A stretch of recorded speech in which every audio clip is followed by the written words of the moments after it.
दोस्तों नमस्कार। आज एक मामला संज्ञान में आया है कि कुछ जो वैकल्पिक मीडिया के तौर पर काम कर रहे थे हमारे जर्नलिस्ट, जो कि सोशल मीडिया एक्टिविस्ट के तौर पर भी कहा जा सकता है उन लोगों को, जो मेन स्ट्रीम मीडिया का कहीं ना कहीं इस समाज के अंदर बड़ा रोल अदा कर रहे थे, उन लोगों के खिलाफ सरकार ने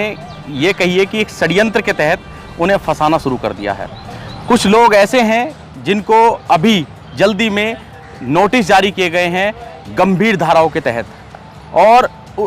उसमें एफआईआर मेंशन है। मेंशन के तहत उन्हें नोटिस जारी किए गए हैं साइबर एक्ट के तहत और कुछ देशद्रोह संबंधित धाराओं के तहत। अब ऐसे में जो आशंका पहले से जताई जा रही थी कि सरकार पत्रकारों को, जो कि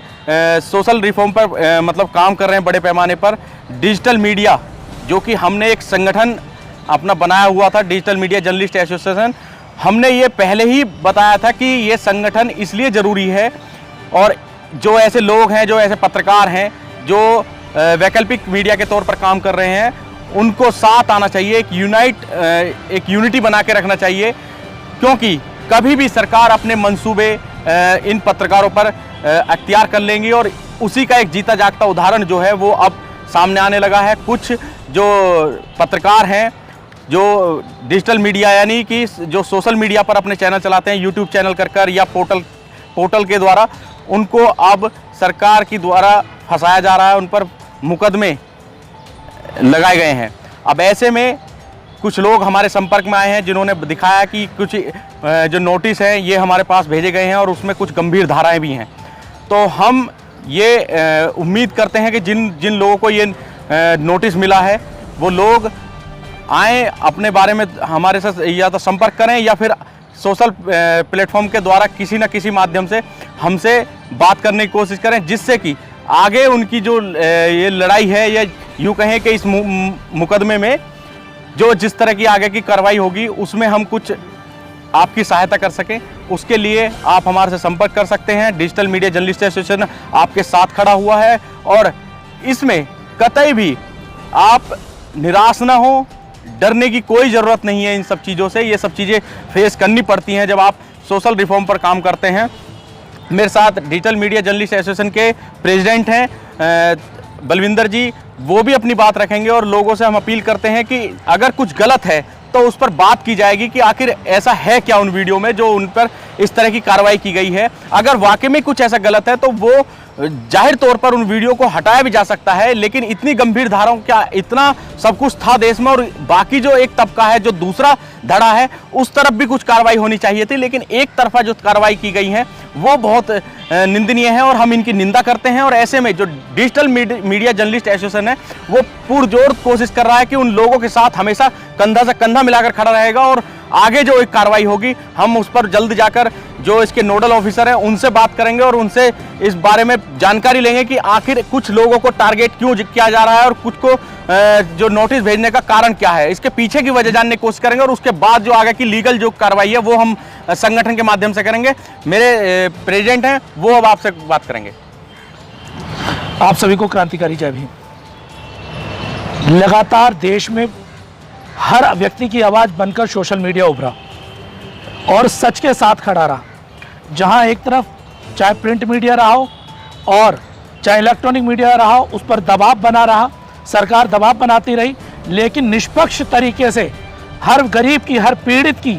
आवाज़ को बुलंद करने के लिए सोशल मीडिया हमारा आगे खड़ा रहा। और डिजिटल मीडिया जो हमारा एक संगठन है, जो रजिस्टर्ड है, भारत सरकार में रजिस्टर्ड है, उसने ये मुहिम लगाई कि जितने भी डिजिटल मीडिया से जुड़े पत्रकार बंधु हैं उनका एक खुद का संगठन होना चाहिए, ताकि भविष्य में कभी ये सरकार उनके ऊपर कोई दबाव बनाए तो ये संगठन उनकी मदद के लिए हमेशा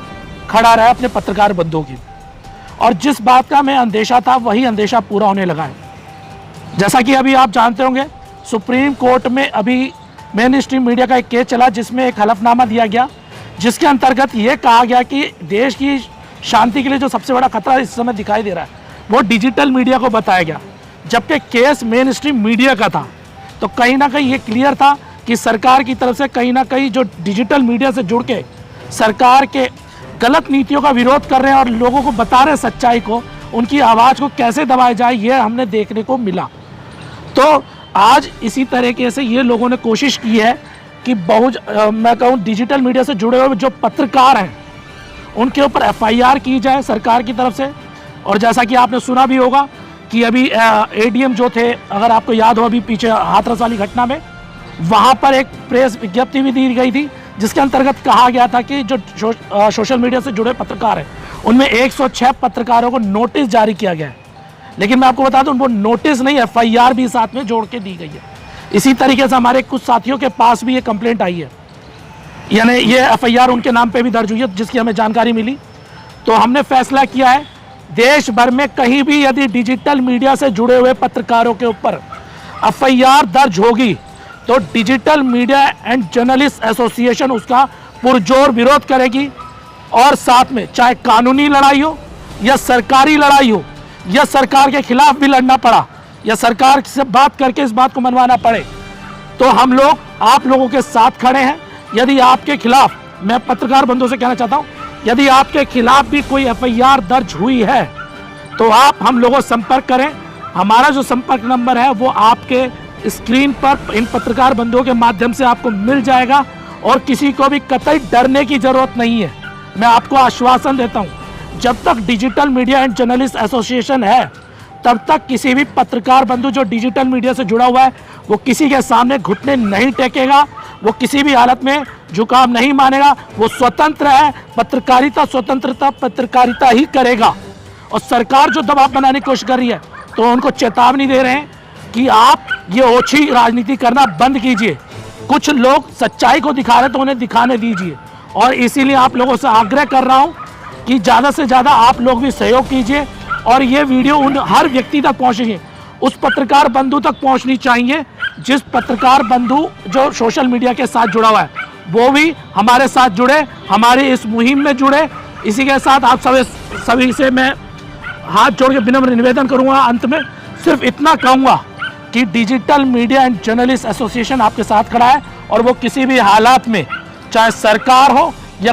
प्रशासन के लोग, उनके सामने झुकने वाला नहीं है। और हमारे किसी पत्रकार के ऊपर अगर एफआईआर होगी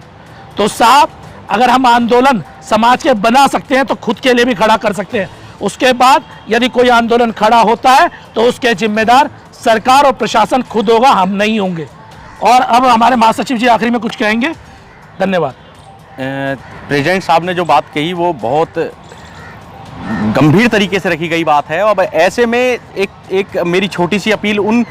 तमाम यूट्यूबर्स और जो पोर्टल चला रहे हैं उन लोगों के लिए भी है कि थोड़ी कुछ गाइडलाइंस हैं यूट्यूब्स की और जो पोर्टल्स की, उनको भी थोड़ा ध्यान में रखें और जो अपनी खबर है या थंबनेल है तभी वो बनाए। अगर कुछ इस तरह की चीज़ें जो हैं वो रहती हैं तो शायद यूट्यूब की गाइडलाइंसों के आप उल्लंघन कर जाते हैं। लेकिन सबसे बड़ी बात यह है कि आप अगर इन चीज़ों में अभी नए हैं और शुरुआती आपका दौर है तो आप संगठन के माध्यम से इन सब चीज़ों पर एक छोटी सी डेमो क्लास भी ले सकते हैं। हम इसकी पुरजोर कोशिश करेंगे कि आने वाले दिनों में जो लोग हमसे जुड़ेंगे उनको कुछ